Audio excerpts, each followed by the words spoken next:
Forced into marriage to repay family debt, alien girl's tears vanish when she meets her groom.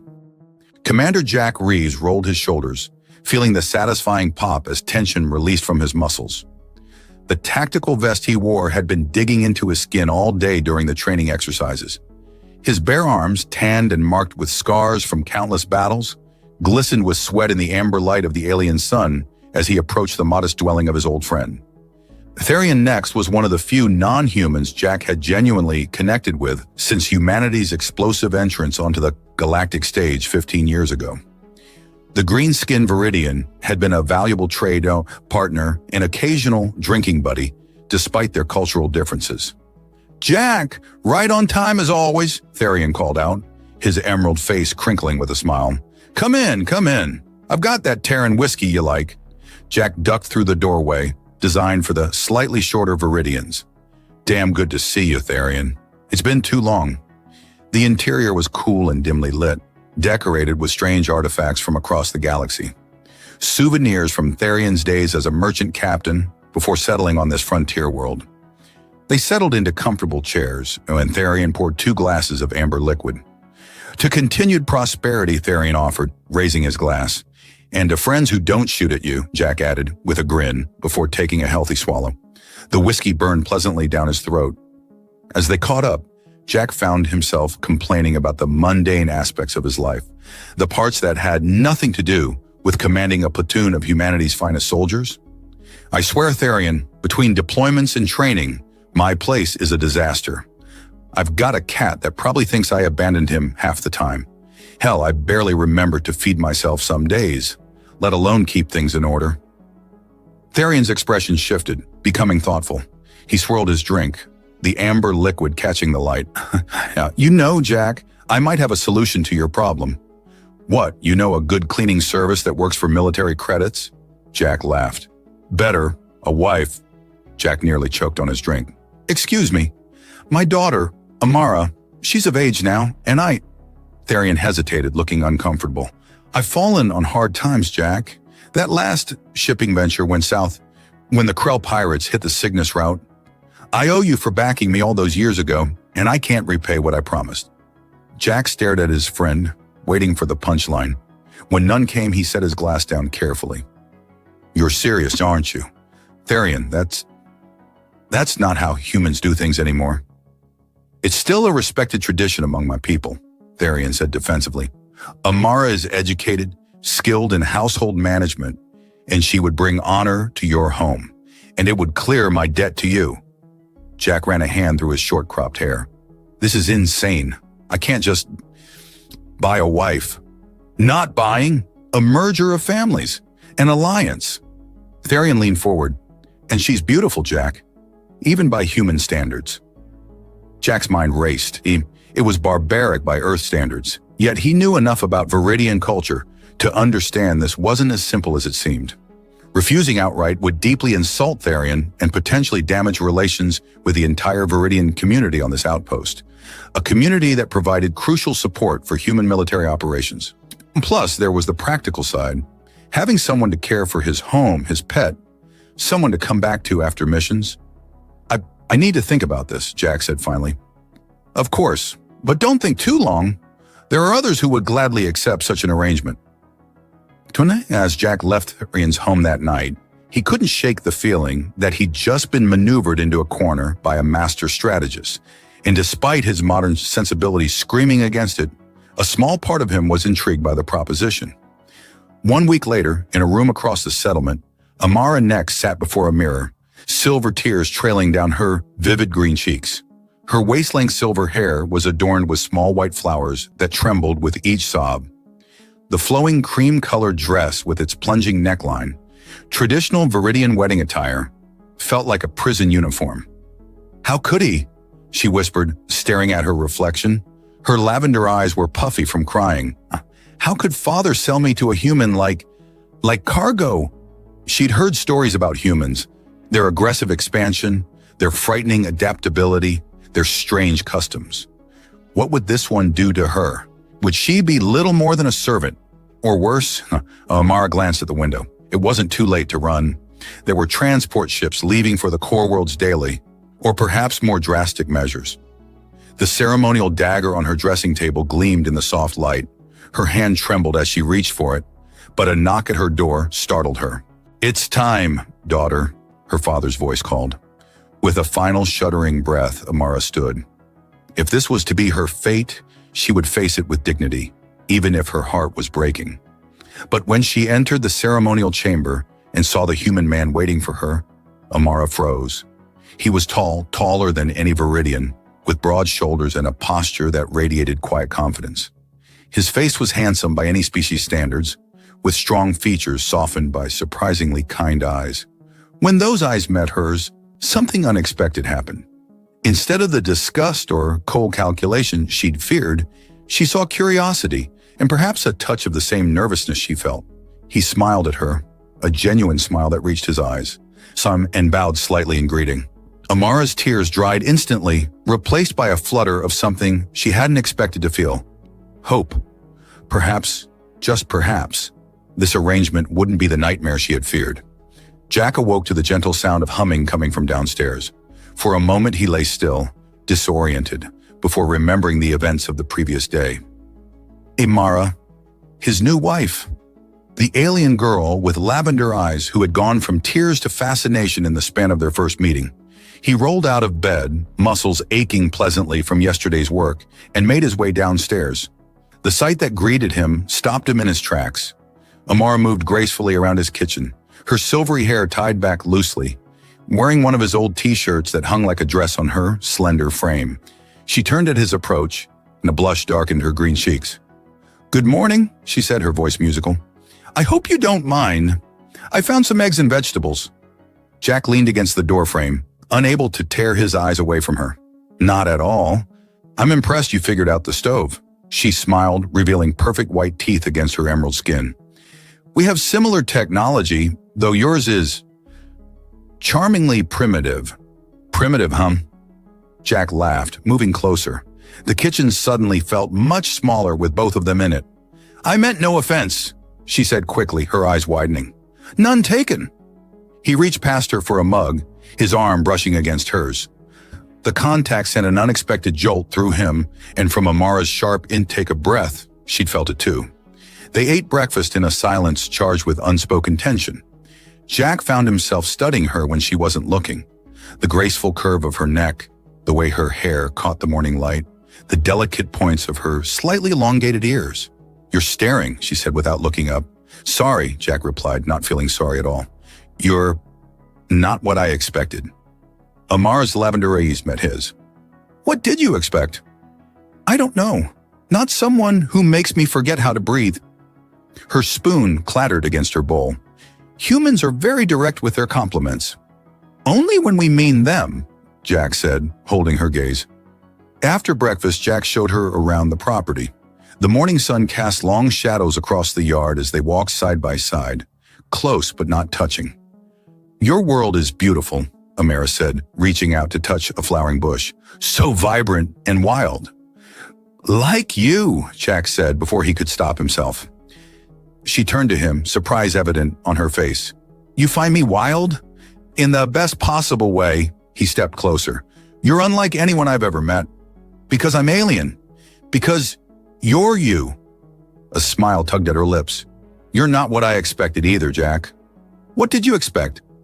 "A cruel master, a cold bed, a life of servitude." Her voice was soft, vulnerable. Jack's chest tightened.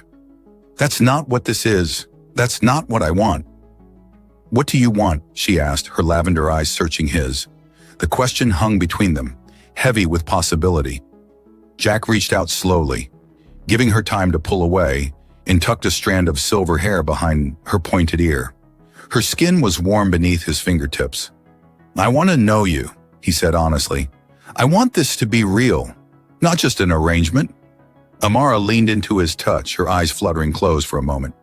"My people believe in fate, Jack. Perhaps this is ours." That evening, they sat on the porch swing, watching the sunset paint the sky in brilliant oranges and purples. Amara had changed into a simple dress she'd brought with her, the fabric shimmering slightly in the fading light. "Do your people have marriage ritual?" Jack asked, genuinely curious. Amara nodded. "Many. Most involve binding the spirits together through shared experiences. She hesitated, then added softly, "Physical intimacy is considered the most powerful binding." Jack's pulse quickened. "Is that so?" "Yes." Her eyes met his, unguarded and honest. "It's believed that when two beings join physically, their energies intertwine in ways that transcend the physical realm." "That's beautiful," Jack said, meaning it. "Among my people, such joining is sacred, not to be rushed." Her fingers brushed against his on the swing between them. "But when it happens naturally, it's said to create a bond that even death cannot break." Jack turned his hand over, palm up, in invitation. Amara placed her hand in his, their fingers intertwining. The simple touch felt more intimate than any he'd experienced before. "I'd like to learn more about your customs," he said, his voice low. "All of them." Amara's lips curved into a smile that made his heart race. "I'd like to teach you." As night fell around them, stars appearing one by one in the velvet sky, Jack felt something shifting between them. Something that had nothing to do with arrangements or debts, and everything to do with the way Amara's eyes reflected the starlight when she looked at him. When they finally went inside, the house felt different. No longer just his space, but theirs. And as they said goodnight at the top of the stairs, Jack's hand lingered on hers a moment longer than necessary. "Good night, Amara." "Good night, Jack," she whispered, her voice carrying a promise of tomorrow's possibilities. Jack's comm unit buzzed at 0400, its harsh tone slicing through the peaceful silence of early morning. He reached for it instinctively, years of military training kicking in before his conscious mind was fully awake. "Commander Reeves," he answered, voice clear despite the hour. "Priority Alpha, sir. Full squad mobilization. Krell raiders hit the Artemis mining colony. Civilian casualties reported."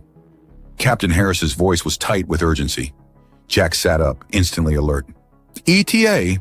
90 minutes, sir. Transport's prepping now. I'll be there. In 30. Jack ended the call and swung his legs over the side of the bed, running a hand through his hair. A soft knock at his door made him look up. Amara stood in the doorway, her silver hair loose around her shoulders, wearing one of his t-shirts. The sight of her made his chest tighten. "You have to go," she said. It wasn't a question. Jack nodded. "Duty calls. I'm sorry." "How long?" Her lavender eyes held his, unblinking. "I don't know. Could be days, could be weeks." He stood, moving to his closet to retrieve his gear bag. "The Krell don't surrender easily." Amara stepped into the room, her bare feet silent on the hardwood floor. "The Krell are feared even among my people. They're merciless." Jack paused, looking at her. "I faced them before. My team knows what we're doing." She moved closer, close enough that he could smell the faint, exotic scent of her skin, like cinnamon and something alien he couldn't name. "My people have a ritual for warriors before battle." "Oh?" Jack's pulse quickened as she stepped closer still. "It's believed that sharing life energy strengthens one's resilience against death." Her hand reached up to touch his face, her green fingers cool against his stubbled cheek. "Among bonded pairs, it's, particularly potent." Jack swallowed hard. "Is that right?" "Yes." Her eyes held his, unwavering. "Would you accept such a blessing?" In answer, Jack leaned down and pressed his lips to hers. The contact sent a jolt through his system, like electricity, but warmer, sweeter. Her lips were softer than he'd imagined, yielding yet active against his own. When they broke apart, both breathing harder, Amar's eyes were wide, her pupils dilated. "That was unexpected." "Bad unexpected?" Jack asked, his hands now resting lightly on her waist. "No." She shook her head, silver hair swaying. "Humans taste different, stronger. It's affecting me in ways I didn't anticipate." Jack raised an eyebrow. "Different how?" "Your pheromones," she explained, her voice slightly husky. "They're triggering responses in my biology that are intense." "Is that dangerous for you?"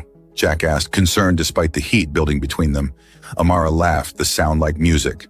"Only to my self-control. My people are naturally receptive to compatible species. It's how we've survived as traders and diplomats across the galaxy. But human chemistry is particularly Stimulating. So I'm basically an alien aphrodisiac, Jack grinned, pulling her closer. Crudely put, but essentially correct. Her hand slid up his chest. And we have very little time before you must leave. What followed was a blur of sensation and discovery. Their bodies moved together with an instinctive harmony that transcended their different biologies. Jack marveled at the way her skin seemed to glow faintly where he touched her, at how she responded to him with an openness that was both vulnerable and powerful. And to her afterward, as they lay tangled together, time ticking inexorably toward his departure, Amara traced the scars on his chest with gentle fingers. "You've faced death many times," she observed. "Part of the job," Jack replied, capturing her hand and bringing it to his lips. "And now you go to face it again." Her voice was steady, but he could see the worry in her eyes. "I'll come back," he promised. "I have more reason to now than ever before." As Jack dressed in his combat gear, Amara wrapped herself in a sheet and watched him from the bed. The domesticity of the scene struck him as both strange and right, as if they'd been together for years instead of days. "There's something else you should know," she said as he strapped on his tactical vest. "About what just happened between us," Jack paused. "What's that?" "My people, we form bonds quickly when compatibility is high. Physical intimacy accelerates the process." She met his eyes directly. "What I'm trying to say is that I will feel your absence more acutely than you might expect." Jack crossed back to her, cupping her face in his hands. "I'll feel yours too. And that's not just some alien biology thing. That's just us." He kissed her once more, deeply, trying to memorize the feel of her. Then he stepped back, shouldering his gear bag. "The neighbors will check on you.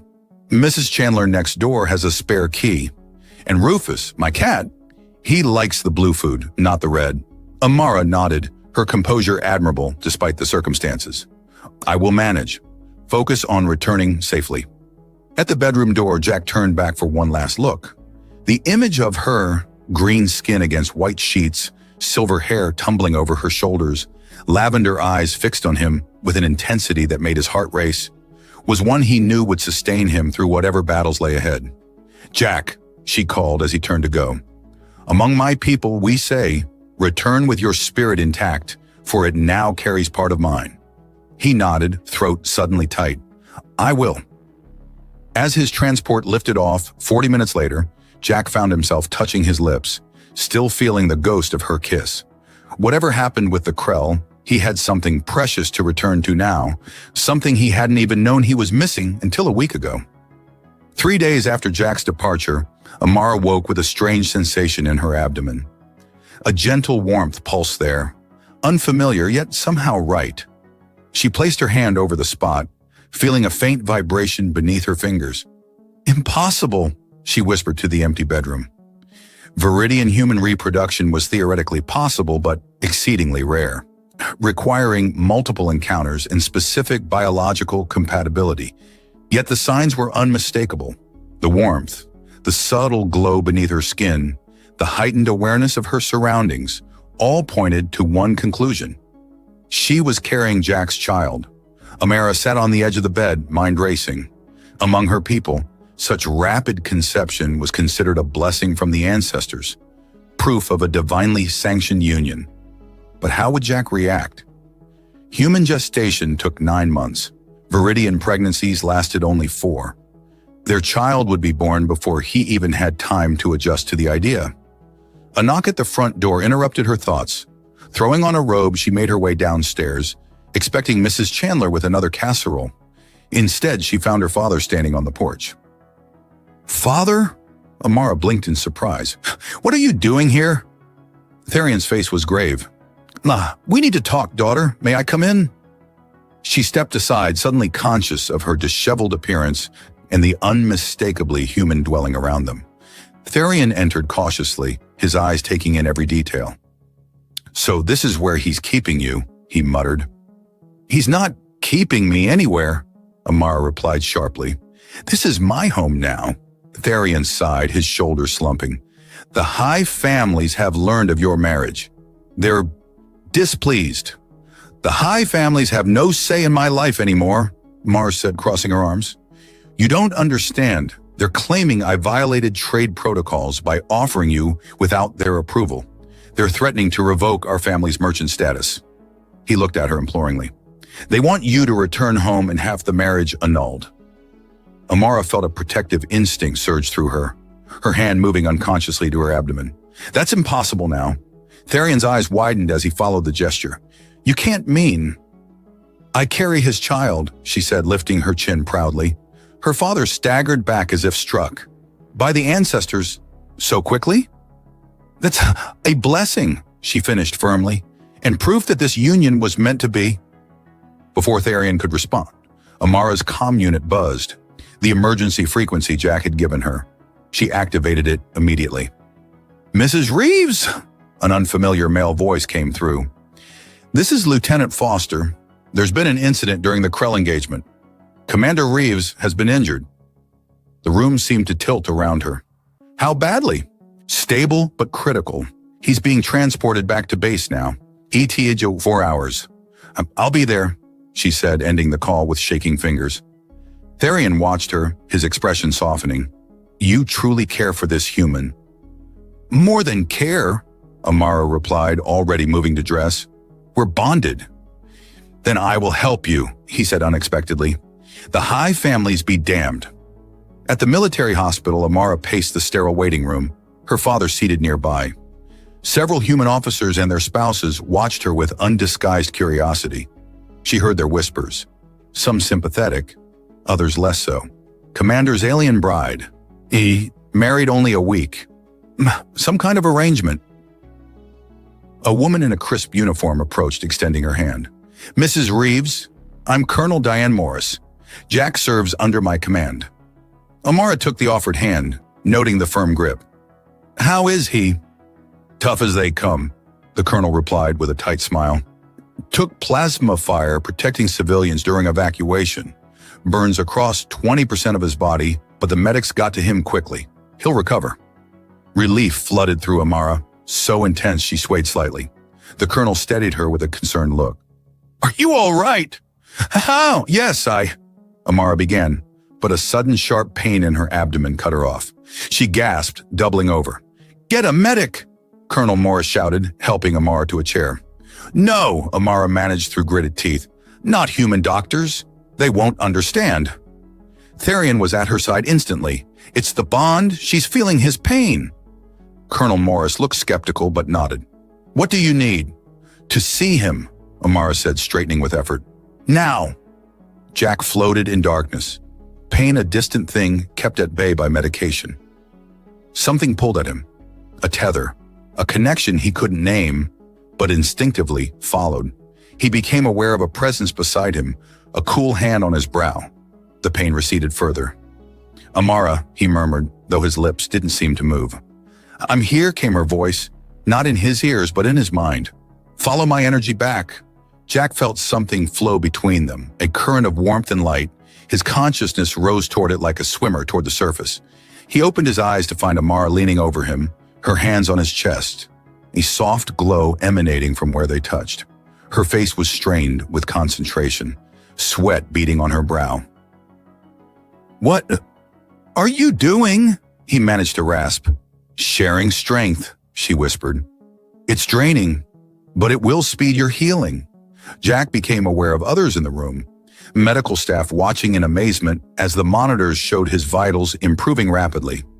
"You shouldn't exhaust yourself," he said, catching her wrist weakly. Amara smiled, though he could see the effort it cost her. "I'm stronger than I look. Besides, I'm not alone anymore." Her meaning didn't register immediately. Then her free hand moved to her abdomen, and understanding dawned. "You're—" He couldn't finish the sentence, overwhelmed. "Yes," she confirmed, her lavender eyes shining. "Our energies combined in ways neither of us anticipated." Jack felt a surge of emotions, shock, wonder, fear, and beneath it all, a fierce joy. "How is that even possible so quickly?" "It's extremely rare," she explained. "My people call it soul recognition, when two beings are so perfectly matched that life springs forth from their first union." A doctor cleared his throat awkwardly. "Commander, your vitals are stabilizing remarkably. Whatever she's doing, it's working." Jack couldn't take his eyes off Amara. She's saving my life. Again. As medical staff continued monitoring his improved condition, Jack pulled Amara closer, mindful of his injuries. There's something else, isn't there? You're worried? She nodded slightly. My father's here. The high families of my world want our marriage annulled. And now? Now they'll have to accept it, she said with quiet determination. I've made my choice. Jack squeezed her hand, feeling the connection between them pulsing stronger. Whatever challenges lay ahead, cultural differences, family disapproval, or the dangers of his profession, they would face them together. And with a third heartbeat now joining their bond, they had even more reason to succeed. 2 weeks after Jack's injury, their home had become an unexpected hub of activity. Jack sat on the porch, his healing burns covered by regenerative patches, watching with amusement as yet another curious visitor approached. Commander Reeves, called Mrs. Chandler, their elderly neighbor, carrying what appeared to be her third casserole of the week. I brought dinner for you and your lovely wife. That's very kind, Jack replied, rising carefully to accept the dish. But you really don't have to keep feeding us. Mrs. Chandler waved dismissively. Nonsense. A man healing from battle wounds and an expecting mother need proper nourishment. She leaned closer, lowering her voice. Is it true what they're saying? And that the baby will be born in just 3 months? Jack nodded, unable to suppress a proud smile. Viridian pregnancies progress faster than human ones. Remarkable, Mrs. Chandler exclaimed. And to think, just a month ago you were a bachelor. She patted his arm. The whole neighborhood is talking about you two. First human Viridian couple in our colony. Such a romantic story. As Mrs. Chandler departed, Jack carried the casserole inside to find Amara in the living room, surrounded by data pads displaying Viridian and human infant care information. Her abdomen already showed a slight curve, her skin glowing with an inner luminescence that fascinated him. Another offering from Mrs. Chandler? Amara asked, looking up with a smile. The woman is determined to fatten us both up, Jack replied, setting the dish aside to join her on the couch. How are you feeling? Strong, she said, taking his hand and placing it on her belly. The little one is thriving. Jack marveled at the warmth beneath his palm. I still can't believe how quickly everything's happening. Too quickly for your comfort? Amara asked, a hint of vulnerability in her voice. Jack leaned in to kiss her forehead. Not at all, just differently than I expected. When I agreed to marry you, I thought I was getting a housekeeper. Instead, I got a miracle. Amara's eyes shimmered with emotion. Among my people, unexpected blessings are considered the most precious kind. Their moment was interrupted by the chime of the comm unit. Jack activated it to reveal Colonel Morris's stern face. Commander, we've received a formal diplomatic request from Viridian representatives. They're demanding an audience with you and your wife tomorrow at 0900. Jack felt Amara tense beside him. The high families, she whispered. Will be there, Jack confirmed, ending the call. Amara stood, pacing nervously. They won't make this easy, Jack. Viridian nobility values bloodlines and arranged matches. Our union threatens centuries of tradition. Let them try to separate us, Jack said, his jaw set with determination. They'll find humans aren't easily intimidated. Amara turned to him, her expression softening. That's what fascinates us about your species, your defiance in the face of overwhelming odds, your certainty that you'll prevail, regardless of the circumstances. Is that what attracted you to me? Jack asked, pulling her gently into his arms. My human stubbornness. That, she murmured, her fingers tracing the line of his jaw, and other uniquely human qualities. Their lips met in a kiss that quickly deepened, the connection between them flaring with intensity. Since his injury, their physical relationship had been necessarily restrained, but Jack's recovery was progressing rapidly. Another benefit of their bond, according to Amara. Later that evening, as they lay entwined in their bed, Amara's head resting on his chest, Jack broached the subject that had been weighing on his mind. After tomorrow, we should discuss my career, he said quietly. Combat deployment might not be compatible with fatherhood. Amara propped herself up to look at him. You're considering leaving the military? Considering my options, Jack clarified. There are administrative positions, training roles, ways to serve without being on the front lines. You would do that? Amara asked, surprise evident in her voice. For us? For our family, Jack replied, his hand resting protectively over their growing child. I've spent my life fighting. Maybe it's time to build something instead. Amara's eyes glistened in the dim light. My father warned me that humans were dangerous, that your kind takes what you want without consideration. He was wrong about so many things. Not entirely, Jack said with a wry smile. We can be pretty single-minded when we want something. He traced the curve of her cheek. And right now, what I want most is to create a life worthy of you and our child. The next morning, they dressed with particular care. Jack in his formal military uniform, Amara in a flowing Viridian gown that accommodated her changing figure while displaying her cultural heritage. Ready for battle? Jack asked as they prepared to leave. Amara straightened his collar, her touch lingering. With you beside me. Always. The military headquarters diplomatic chamber was imposing, all gleaming metal and stark efficiency. 3 Viridian dignitaries waited inside, their elaborate robes and stern expressions contrasting sharply with the utilitarian human decor. Colonel Morris greeted them at the entrance. They've been here for an hour, inspecting everything and finding it wanting, she muttered. Diplomatic headaches are not what I signed up for, Commander. Oh, well, no, we'll handle it, Colonel, Jack assured her. As they entered, the eldest Viridian rose, his silver-flecked green skin identifying him as a member of the most ancient bloodlines. Amara, daughter of Therion, he intoned formally. You stand accused of violating the sacred customs of lineage preservation? And how do you answer? Before Amara could speak, Jack stepped forward. She answers as my wife and the mother of my child. Any accusations against her must go through me first. The Viridian's eyes narrowed. Human, you do not understand our ways. Then enlighten me, Jack replied evenly, because from where I stand, it seems you're attempting to interfere with a lawful union and a blessed pregnancy. The word blessed caused a ripple of reaction among the Viridians. They exchanged glances, their haughty demeanor faltering slightly. A true blessing cannot come from an arranged debt settlement, the elder insisted, though with less conviction. Amara moved to stand beside Jack, her head held high. Yet it has. Our energies merged on First Union, Elder Pax. Our child grows strong within me. Would you deny the will of the ancestors?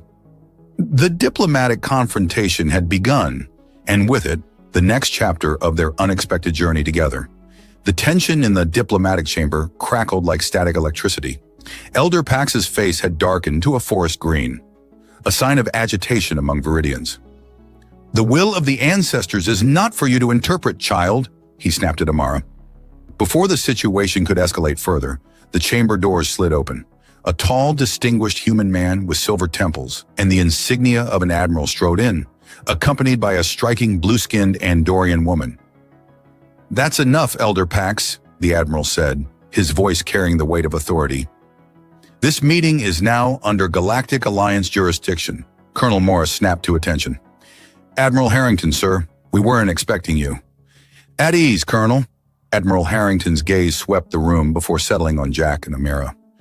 Commander Reeves, Mrs. Reeves, I apologize for the intrusion, but your situation has attracted attention at the highest levels. Elder Pax bristled. This is a Viridian cultural matter. It's an interspecies diplomatic incident with far-reaching implications, the Admiral corrected firmly. And as the Alliance's special envoy for interspecies relations, it falls under my purview. The Andorian woman stepped forward. Perhaps introductions are in order. I am Dr. Thera, xenobiologist, and the Admiral's wife of 15 years. Understanding dawned on Jack. Admiral Harrington was one of the first high-ranking human officers to marry an alien. His union with Dr. Thera had caused similar controversy years ago. Now, the Admiral continued, I suggest we discuss this civilly, as befits representatives of advanced civilizations. Before anyone could respond, Amara gasped sharply, doubling over. Jack was at her side instantly, supporting her as she clutched her abdomen. Amara, what's wrong? Her skin had paled to a mint hue, her breathing shallow. The baby, something's not right. Dr. Thera moved with surprising speed, medical scanner already in hand. Her vitals are fluctuating. The fetus is in distress. She looked up, her blue features set with determination. "We need to get her to medical immediately." "I'll carry her," Jack said, already lifting Amara into his arms, heedless of his own healing injuries. "This way," Colonel Morris directed, leading them through a side door that connected directly to the base's medical facility. The Viridian elders followed, their earlier hostility replaced by genuine concern. Elder Pax spoke rapidly into a communication device in his native tongue. In the medical bay, human doctors looked bewildered as they scanned Amara's unique physiology. "Her biochemistry is shifting," one physician reported. "We're not equipped for Viridian obstetrics, let alone a hybrid pregnancy." "Move aside," came a commanding voice as Therian pushed through the crowd, accompanied by an elderly Viridian female carrying an ornate case. "This is Healer Mira. She specializes in reproductive health." Jack reluctantly stepped back, allowing the Viridian healer access to Amara.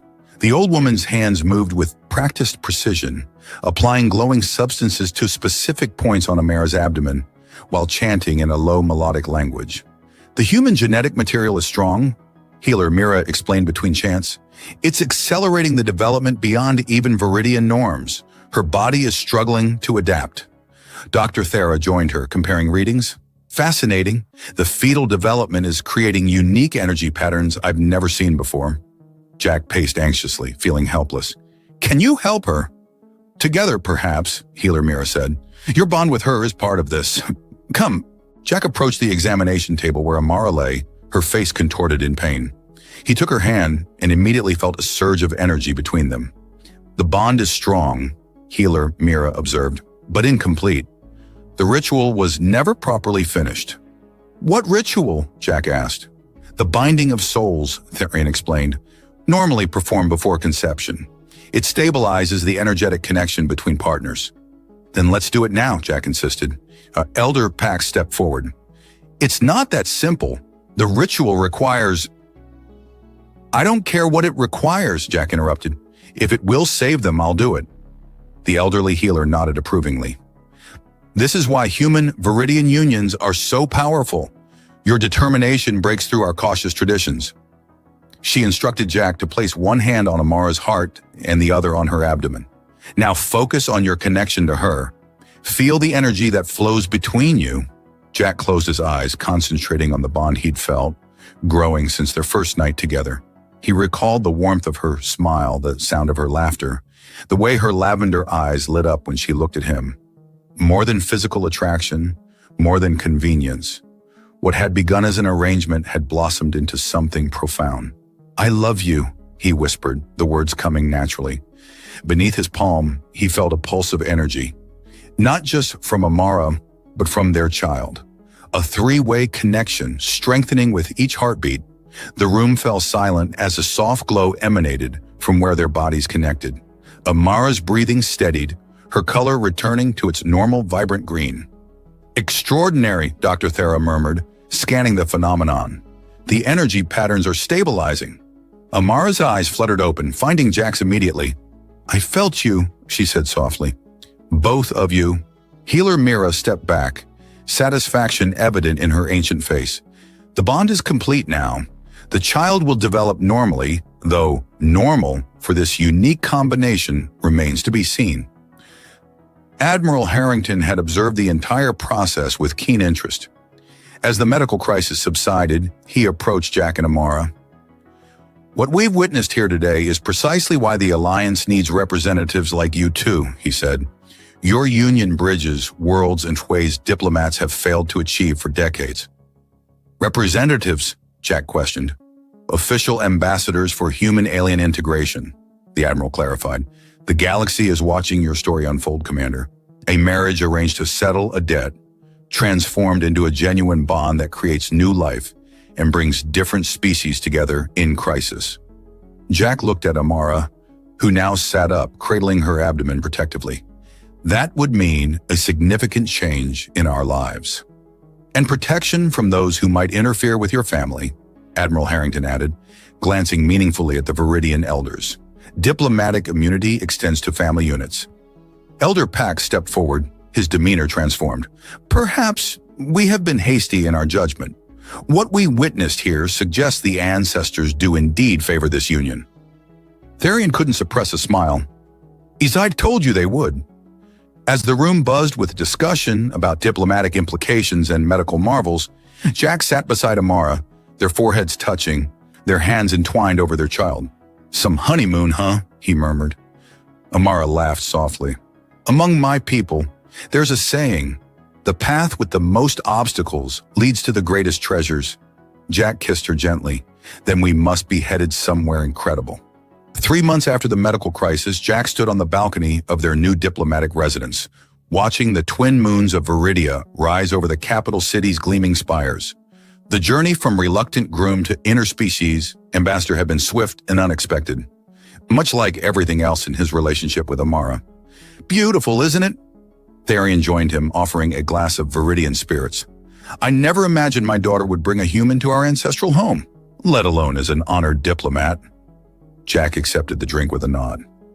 "Life has a way of surprising us. A few months ago, I was just a soldier complaining about my messy house." Therian chuckled. "And I was a desperate father with mounting debts." His expression grew serious. "I owe you an apology, Jack. Using my daughter to settle a debt was not my proudest moment."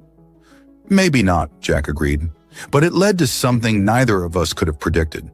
He glanced through the open doorway to where Amara sat in a rocking chair, cradling their newborn son. Therian followed his gaze, pride evident in his features. "Nexor is a remarkable child, the first of his kind. The healers say his dual heritage gives him unique abilities," Jack said. "They're already talking about him as if he's some kind of bridge between worlds." "Is that not what he is?" Therian raised his glass. "To new beginnings." Inside, Amara hummed a Viridian lullaby to little Nexor, whose skin was a lighter shade of green than hers, with subtle golden undertones that caught the light. His eyes, when open, were a striking blue with flecks of lavender, a perfect blend of his parents. The formal blessing ceremony would take place tomorrow in the Great Temple, with representatives from both human and Viridian governments in attendance. What had begun as a private arrangement had become a symbol of interspecies cooperation, with their small family at the center of it all. Jack excused himself from Therian and moved to join his wife and son. Amara looked up as he approached, her face glowing with contentment. "He just fell asleep," she whispered. "He's so peaceful here." Jack knelt beside them, gently touching Nexor's cheek. The baby stirred slightly, his tiny hand reflexively grasping Jack's finger with surprising strength. "He knows his father," Amara said softly. "I still can't believe he's ours," Jack murmured.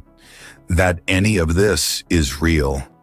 Amara shifted Nexor to one arm and reached for Jack's hand with her free one. "Do you regret it, being thrust into all this?" Jack shook his head without hesitation.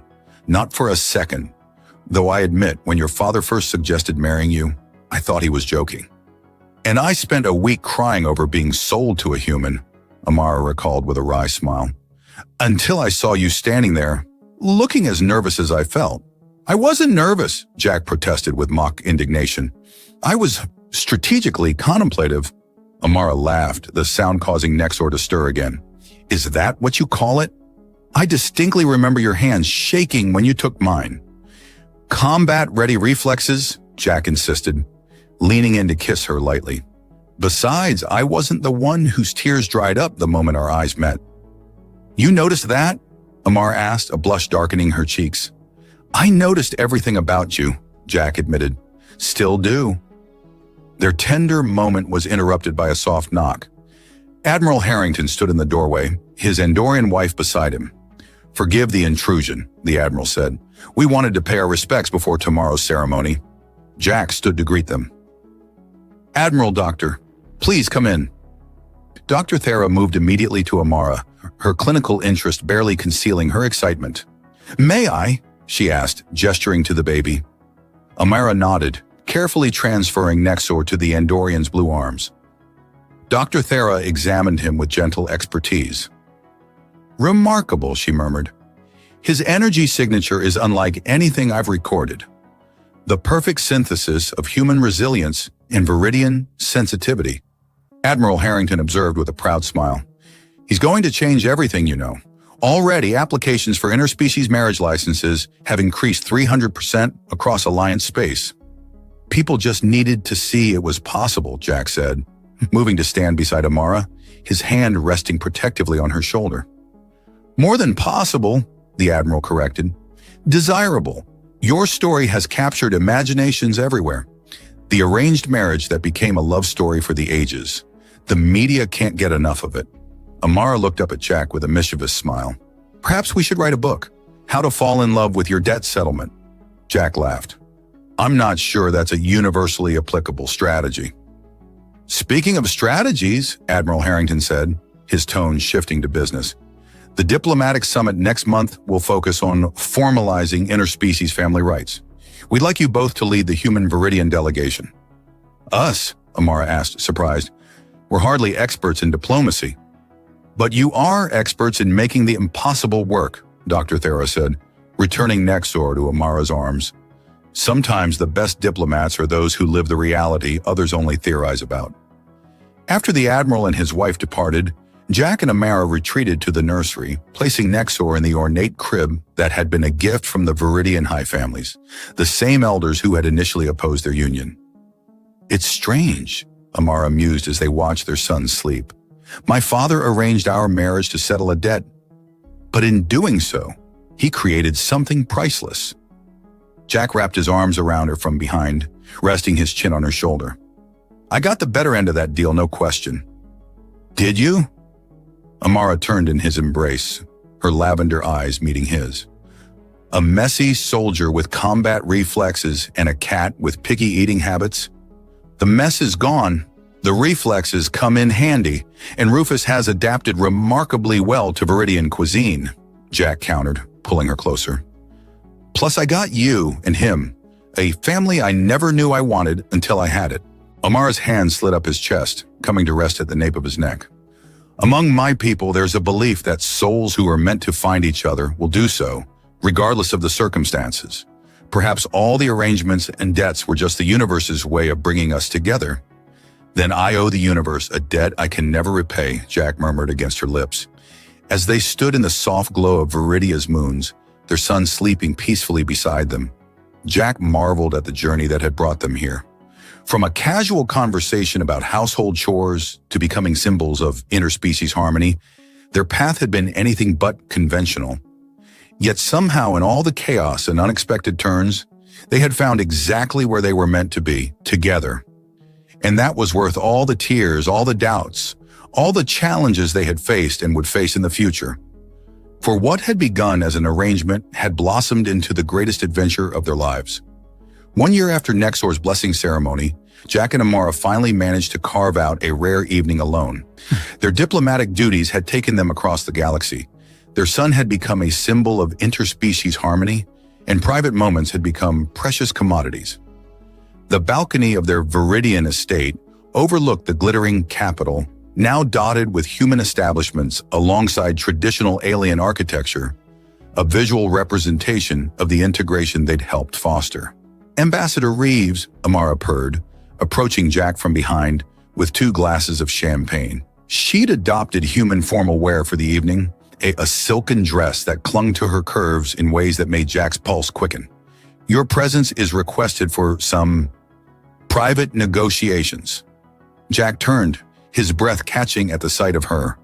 The moonlight played across her emerald skin, making it shimmer like polished jade. What's on the diplomatic agenda tonight? Cultural exchange, she replied with a mischievous smile, handing him a glass. Very thorough cultural exchange. Jack pulled her close with his free arm, his fingers tracing the exposed skin of her back. I've always been an advocate for immersive learning experiences. I've noticed, Amara whispered against his ear, your diplomatic techniques have improved considerably since our first encounter. Practice makes perfect, Jack murmured, his lips finding the sensitive spot at the junction of her neck and shoulder that always made her gasp. Amara's lavender eyes darkened with desire. Do you remember our first night? How nervous we both were. I remember being completely unprepared for how Viridian biology responds to human touch. Jack's hand slid lower down her back. The way your skin glows when I... Jack, Amara laughed, playfully swatting his arm. Not out here where anyone could see. Let them see, he growled playfully. We're supposed to be promoting interspecies relations, aren't we?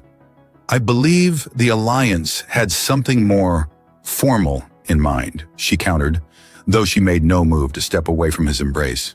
They sipped their champagne in comfortable silence, bodies pressed together, enjoying the rare moment of solitude. Their bond had deepened over the months, the initial physical attraction evolving into something far more profound, though no less passionate. You know, Jack said thoughtfully, when I agreed to marry you, I thought I was getting someone to clean my house and feed my cat. And instead you got a diplomat who keeps you in meetings all day and a son who keeps you up all night, Amara teased. I got everything I never knew I wanted, Jack corrected, setting aside his glass to cup her face in his hands. And more than any man deserves. Amara's eyes softened. The binding of souls grows stronger each time we connect. The healers say it's unprecedented, the energy we generate together. Is that what they're calling it now? Energy? Jack's eyebrows rose suggestively. Among other things, Amara replied with a laugh, there's an entire research department studying our compatibility. Should we give them more data to analyze? Jack suggested, his hand sliding down to her waist. Amara set her glass aside and wound her arms around his neck. I believe that would be the responsible thing to do. For science, of course. For science, Jack agreed solemnly, though his eyes danced with mischief, and diplomacy. And because, Amara added, rising on tiptoes to brush her lips against his, despite all logic and arrangement and duty, I find myself hopelessly in love with my human husband. As their lips met in a kiss that promised much more to come, Jack reflected that some debts could never be fully repaid, and some arrangements led to rewards beyond imagination. And as Amara guided him inside to their bedroom, her green skin already beginning to glow with anticipation, he silently thanked whatever twist of fate had led Therian to offer his daughter's hand in marriage on that fateful evening. Some might call it luck, others destiny. Jack simply called it the best deal he'd ever made.